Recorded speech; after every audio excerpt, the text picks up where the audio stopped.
Hi, this is Dan Rocker.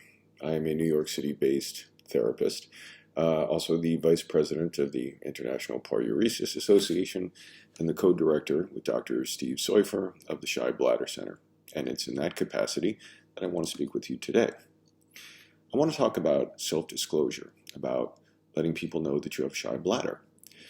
For many of us, this is a foreign, almost an inconceivable idea. After all, paruresis is a disorder that is characterized by secrecy. See that book over my shoulder? Steve Seufer's The Secret Social Phobia. That title basically sums it up for people with paruresis. I'm making the argument to you that that secrecy is unwarranted. Not only unwarranted, but that it is less the paruresis itself, but rather your secrecy around it that is causing a lot of your suffering. Now, this isn't news to some of you. If you've attended an IPA workshop that I've run, either in real life or virtually, I lead off by giving away what I call the three nuggets, the 3 bits of information that if you remember nothing else from the workshop, will have made it worth your time and money. The third nugget is, if your paruresis is going to affect other people, tell them about it. And the first 2 nuggets are, go take a workshop, and I'll tell you, I'm just focusing on the third one today. One of the co-founders of the IPA is Carl Robbins. He's a noted Baltimore anxiety therapist. Great guy. Carl's email signature line for the longest time was, you can have your secret, or you can have your life, but you can't have both. Today I'm rephrasing that idea and explaining the benefits of giving up your secret in order to get your life back. I'm not just going to quote Carl Robbins here. I'm also going to quote Rock and Roll Hall of Famer Bill Withers from perhaps his best-loved song, Lean on Me.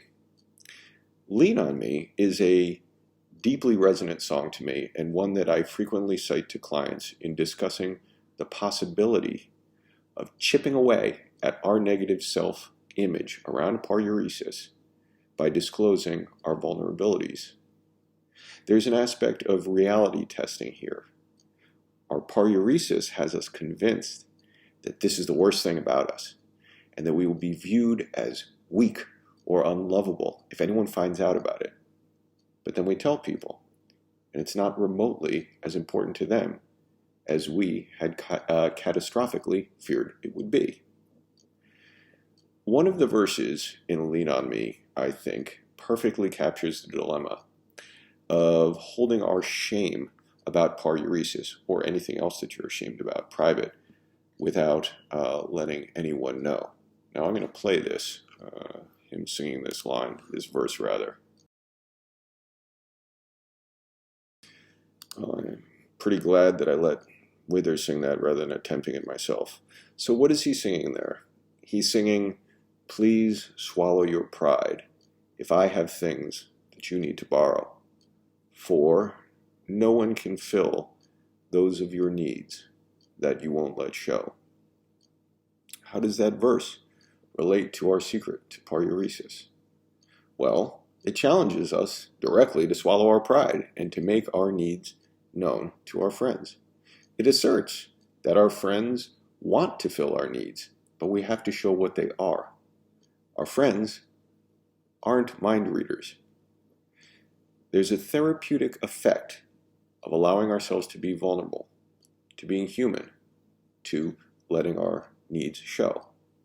I have found time and time again, both in my own life and in the stories that my clients tell me, that disclosure begets disclosure. That means that when you share a confidence with a friend, you signal that you are an eligible receiver of a disclosure from them. Now, I'm not saying that the people to whom you disclose your paruresis are going to tell you that they have the same issue, although that does happen plenty, but rather you will have signaled that they can unburden themselves to you about whatever their troubles are. And believe me, they have them if they're human, and that you can be a mutual support to each other.